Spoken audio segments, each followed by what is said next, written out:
عليكم ورحمة الله وبركاته أصحابتك وحرن جنالك مركز السود وده أدي هذا لكن waxaan rabaa inaan idinku la wadaago Iran oo maalnimadii shalay ahayd Pakistan u soo gudbisay qodobadeeda ku aadan dhamaynta dagaalka Mareykanka kala dhaxeeya arintaasi oo madaxweyne Trump uu ku tilmaamay mid aan la aqbali karin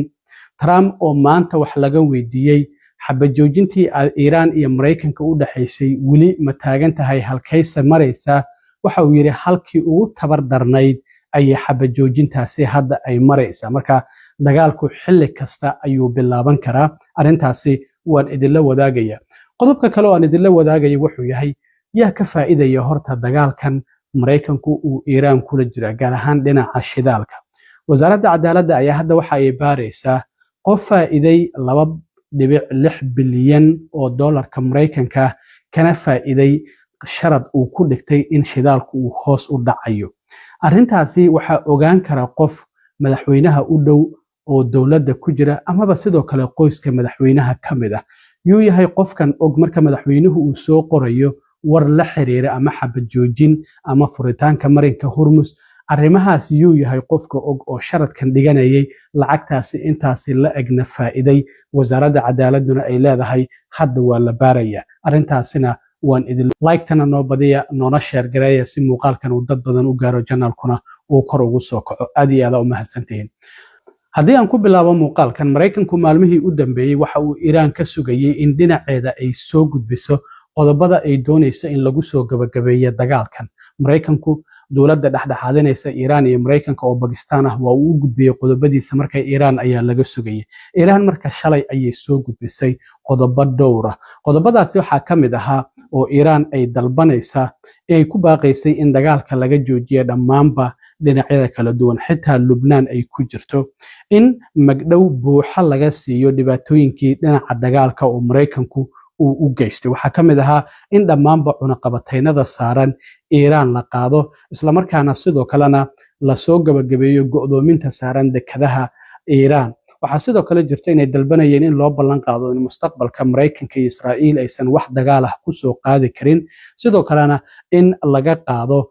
cunaqabataynta dhinaca dhoofinta shidaalkeeda ee saaran marinka Hormuz in ay madax banaani iyagu u leeyihiin oo sidii ay rabaan ay u maamuli karaan waxa sidoo kale jirta arrimaha nuclearka uraniumka bacrimintiisa uraniumka ay hadda haysato sidee laga yeelaya arrimahaasi oo idil Iran ay soo gudbisay madaxweyne Trump marka shalay qoraal kooban ayaa bartiisa True Social-ku uga soo jawaabay waxa uu yiri waxaan akhriyay waxa ay soo gudbiyeen wakiilada dhinaca Iran isla markaana waxa uu ku tilmaamay arrintaasi mid aan la aqbali karin gabi ahaanba in ay tahay marka madaxweyne Trump sidaas ayuu yiri wuxuu yiri ma aqbalayno waxyaabaha Iran ay soo gudbiyeen marka Iranna waxay tiri annaga dalabkeenu waa ka haddii aad aqbalaysaan Mareykanku iyo waliba haddii kale hadaba madaxweyne Trump oo goordhow aqalka cad shir jaraa'id ku qabanayay ayaa waxa la weydiiyay arrimaha xabajoojinta waxa la yiri kadib soo gudbintii Iran qodobadeeda ay soo gudbisay adiguna aad ku tilmaantay inay tahay mid aadan aqbali karin xabajoojintii halka marka halkay maraysa hadda waxa uu yiri meeshii ugu tabar darnayd ay hadda xabajoojintu ay maraysa waxa uu la barbar dhigay qof waxa jira markuu aad u leeto xanuunsanayo isbitaalka la dhigo isla markaana dhaqaatiirtu ay yiraahdaan qofkan waa in mashiino lagu xiraa nafta ku sii haya naftan ilaah baa hayo qofka galiya kana saara marka life support ayaa la yiraahdaa qofka mashiino lagu xiro oo la leeyahay nafta ayay ku sii haynayaan marka waxa uu yiri hadda xabajoojintii massive life support ayay ku jirtaa wuxuu leeyahay mashiinadaasi ayaa naftii ilaalinaya marka wuxuu leeyahay macnaha farcidila kuma taagna aad ayuu u nugushahay xilli kasta ayuuna dagaal ku bilaaban karaa marka waxa uu sheegay in wuxuu ku tilmaamay xitaa qodobada ay soo gudbiyeen Iran waxa uu yiri waa kuwa qashina xitaa wuxuu yiri inaan akhriyo isku dayay waqtiga ay iga luminayeen ma aanan wada akhrin uu yiri waa wax qashina ayuu ku tilmaamay qodobada Iran ay soo gudbisay marka waxa uu yiri xilligan la joogo xabajoojintii meeshii ugu tabar darnayd ayay maraysaa haddaba waa kan madaxweynaha Oval Office ka hadlayay isla markaana su'aashii halka xabajoojintii hadda ay taagan tahay markii la weydiiyay qaabkan ayuu uga jawaabay It's unbelievably weak. I would say I would call it the weakest right now. After reading the piece of garbage they sent us, I didn't even finish reading it. They said I'm not going to waste my time reading it. I would say it's one of the weakest right now. It's on life support. They understand these are all medical people. I would say the ceasefire is on massive life support. where the doctor walks in and says, "Sir, your loved one has approximately a 1% chance of living." dhinaca kale waxaa jirta qof ka faa'iidaya dagaalkan gaar ahaan dhinaca shidaalka sharad ku dhiganayay qofkan waa qof sirta dowladda og isla markaana markasta oo madaxweynuhu war la xiriira dhinaca xabajoojinta ama furitaanka marinka Hormuz qofkan sharad ayuu dhiganayaa saacad ama daqiiqada ka hor inta madaxweynuhu uusan qoraalkiisa soo qorin marka ma qof dowladda ku jira oo madaxweynaha u dhow oo arrintan og ma madaxweynaha ayaa la wadaagaya ma qoyska madaxweynaha wiilashiisa mid kamid ah ayaa lagu xamanayay arrintaasi wasaaradda cadaaladda ee DOJ-da waxay sheegtay in ay baarayso ilaa iyo 4 qofkan uu sameeyay trades oo suspicious oo laga shakisan yahay waxana qofkaasi uu helay 2.6 bilyan oo dollar ayuu faa'iiday waxana uu sameeyay arrintan bilihii March ee bishii 3aad iyo bishii 4aad ee waliba April marka qofkan 23kii bishii March 15 daqiiqo ka hor intii madaxweyne Trump uusan ku dhawaaqin in uu joojinayo weeraradii uu ku qaadayay goobaha korontada iyo buundooyinka Iran ayaa qofkan tradekan uu sameeyay ama uu ku sharatamay in shidaalku uu hoos u dhacayo waxana uu dhigtay lacag ka badan 500 milyan oo dollar ayuuna qofkaasi dhigtay marka waa 15 daqiiqo ka hor intii madaxweynuhu uusan qoraalkiisa soo qorin marka yuu yahay qofka ogaan kara madaxweynuhu inuu qoraalkaasi soo qorayo waa qof madaxweynaha u dhow ama madaxweynuhuba uu u sheegay ama qoyska madaxweynaha kamid kulay qof sidaas ayuu noqon karaa 7 April haddana waxaa saacada ka hor intii madaxweyne Trump uusan ku dhawaaqin xabajoojintii 7 maalmood ahayd ayaa qofkan haddana saacada ka hor waxa uu dhigtay 1 bilyan oo dollar in uu hoos u dhacayo shidaalka markasta uu qofkan marka uu dhigtana shidaalkii hoos ayuu dhacayay qofkan uu sharadkaasi dhigto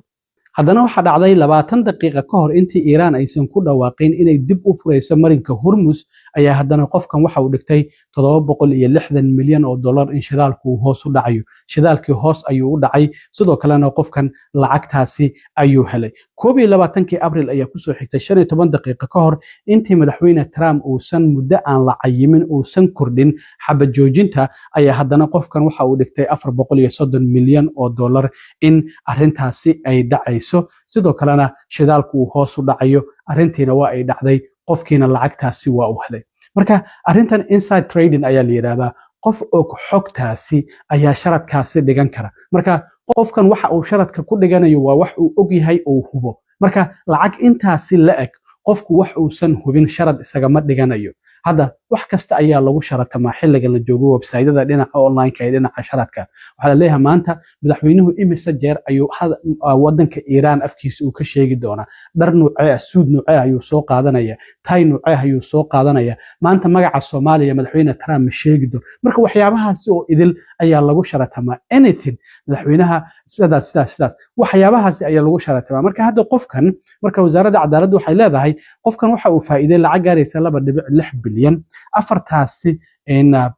sharad uu dhigtayna oo laga shakisan yahay hadda baaritaan ayaa lagu sameynaya guud ahaantoodna shidaalka ayay qusaynayaan qofkan in shidaalku hoos u dhacayo ayuu sharad ku dhiganayaa marka shidaalkiina hoos ayuu u dhacayaa waxaana uu dhiganayaa daqiiqado ama saacado ka hor inta madaxweynuhu qoraalka uusan ku soo qorin bartiisa True Socialka marka qofkaasi uu noqon karaa qoyska madaxweynaha waxa lagu eedeynaya hadda inay dagaalkan iyagu ay ka faa'iidayaan oo wiilashiisu ay samaysteen company dhinaca daroonada ee shaahidka oo Iran ay samayso mid u dhiganta in ay samaysteen isla markaana ay ka gadayaan wadamada qaliijka iyo wadamo aad u fara badan marka arintana ma mid kale oo qoyska madaxweynaha la xiriirta waana sharci darro in xog aad ogtahay oo sirta dawladda ah in aad sharad ku dhigato isla markaana aad ka faa'iido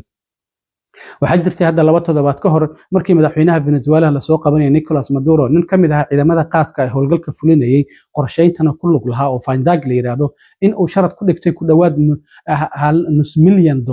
in uu sharad ku dhigtay ilaa $500,000 lacag ku dhow oo yiri inta aan la gaadin dhamaadka bisha January madaxweynaha wadanka Venezuela xukunka ayaa laga tuuraya saddexdii bishana waa tii la soo qabtay oo dawladda Mareykanku ay soo qabatay marka ninkaasi hadda maxkamad ayaa la soo taagay ciidamada qaaska ayuu ka tirsanaa dacwad ayaana ku socota marka sir ogaa oo dawladdu ayuu isla markaana ciidamadii qorsheynay kamid ahaa soo qabashada Nicolas Maduro ayuu sharad ku dhigtay